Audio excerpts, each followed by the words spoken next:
Shrimad Bhagavad Gita, chapter 5. Arjun said, Krishna, you have recommended freedom from action, and then again you praise the necessity of working, of following Karma Yoga. Therefore, between the two, you must give me your considered opinion about which path is good for me. Lord Krishna said, Karma Sannyas or Karma Yoga, both are extremely beneficial. Between the two, Karma Yoga is preferred as it is easier to practice. Arjun, the person who does not breed envy or jealousy with anyone, nor does he criticize others. Such a Karma Yogi, in fact, may be considered as a sannyasi, because freed from selfishness, he transcends the petty worldly attachments. Only ignorant people think sannyas and Karma Yoga achieve different goals, not the enlightened one. These are the two different paths, but the destination is the same. The goal is the same. Because anyone who follows any of these two divine paths, he is bound to merge with the Almighty as a result. The blessed abode reached by Jnana Yogis can also be achieved through Karma Yoga. Therefore, whoever considers Jnana Yoga and Karma Yoga as capable of giving the same results understands correctly. But Arjun, without Karma Yoga, performing one's duty selflessly, it is difficult to realize sannyas, that is, overcoming the personal ego in the deeds done by the individual.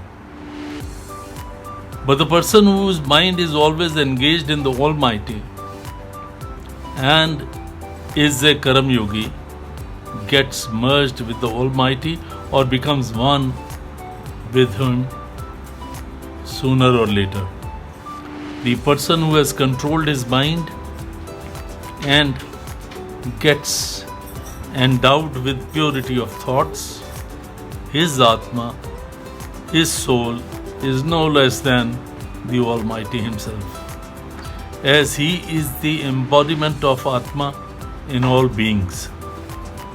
Such a Karma Yogi carries on performing his duties without attachment. The man of wisdom, Sankhya Yogi, when he sees or when he listens, when he touches or when he smells, when he eats or walks or sleeps or breathes, when he speaks, when he relinquishes or receives, and even when he closes his eyes or opens them, considers that all senses carry on with their function. He thinks that he, in fact, is not doing anything whatsoever. The person who has dedicated his actions to the Almighty gets rid of attachments of all kinds and performs his duty peacefully. He is like a lotus flower in water and does not get affected by sins of any kind. A Karma Yogi who is free from impurity of thoughts or mind carries on performing his duties with his body and with his mind without any expectation. Without expectation of results, with the only objective of purifying his mind and performing the duties. A Karma Yogi relinquishes the fruit of his labor and attains peace with the realization of the Almighty. But the person who desires the results and who wants the results of his labor gets enchained with attachment.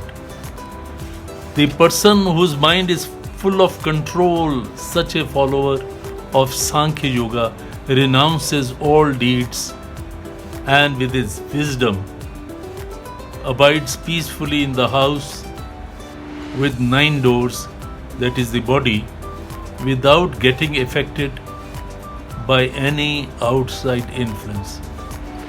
He remains stable, joyfully with the thought of the Almighty all the time.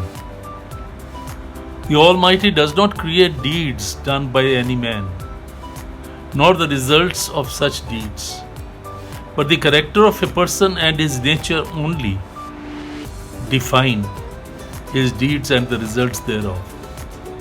The omnipresent Lord does not assume good or bad deeds of anyone, but ignorance has totally covered the knowledge, and therefore all people get confused and become indecisive.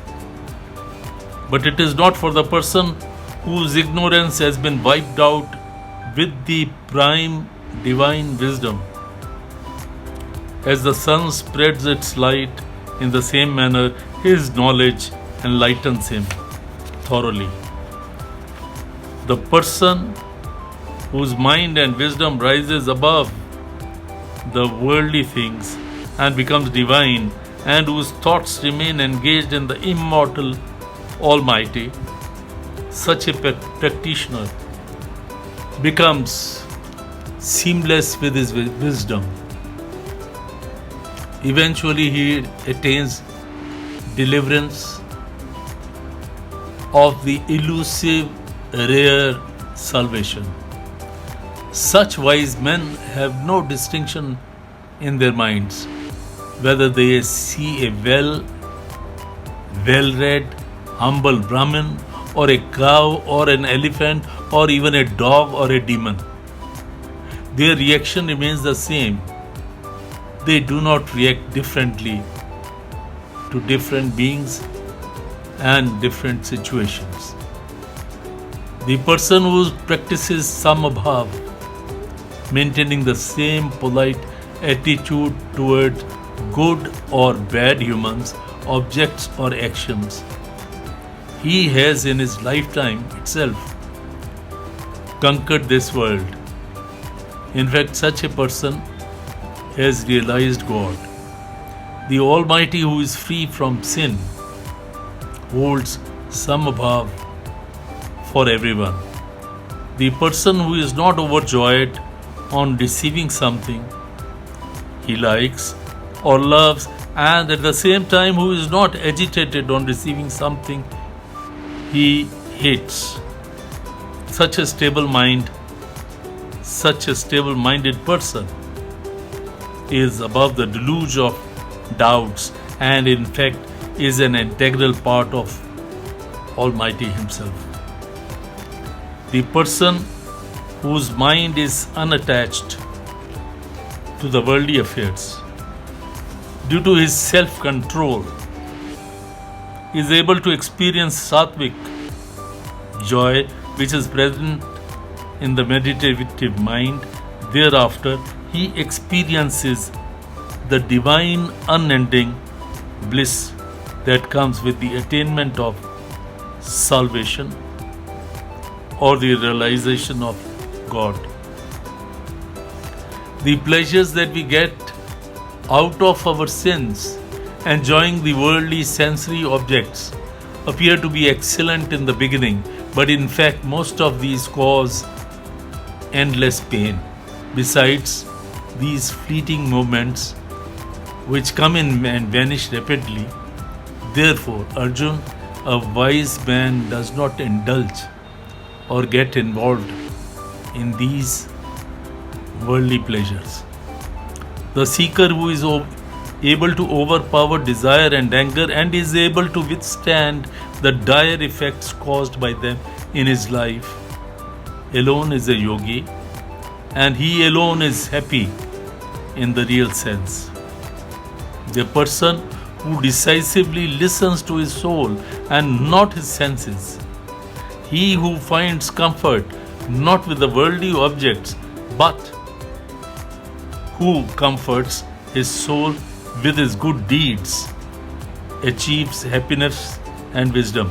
He finds solace in his inner self and ultimately achieves salvation. The person who finds his happiness only in his own Atma and dwells in his Atma, whose wisdom emanates from his Atma, such a Sankhya yogi,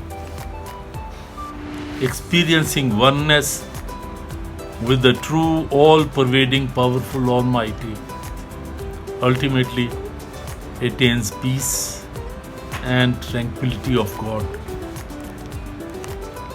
Free from desire and anger, the seeker who has conquered his mind and realized the Almighty is a wise devotee, he too realizes that all-pervading, omnipresent peace of Almighty. The person who does not brood over worldly pleasures and keeps his mind free from these fixes his gaze in the center of his forehead and ensures that he breathes in and out equally. He who has conquered his senses and his mind, he who has always been meditating about the form and features of God and is free from desires, free from anger, fear. In fact, he is the one who achieves and experiences true freedom. My devotees who consider me worthy of all these yajnas and their meditation, consider me the God of all gods, well-wisher of all beings, unselfish, loving and generous. Realizing their basic attributes of the Almighty, they achieve all peace and real bliss. Thus ends the chapter 5 of the Bhagavad Gita.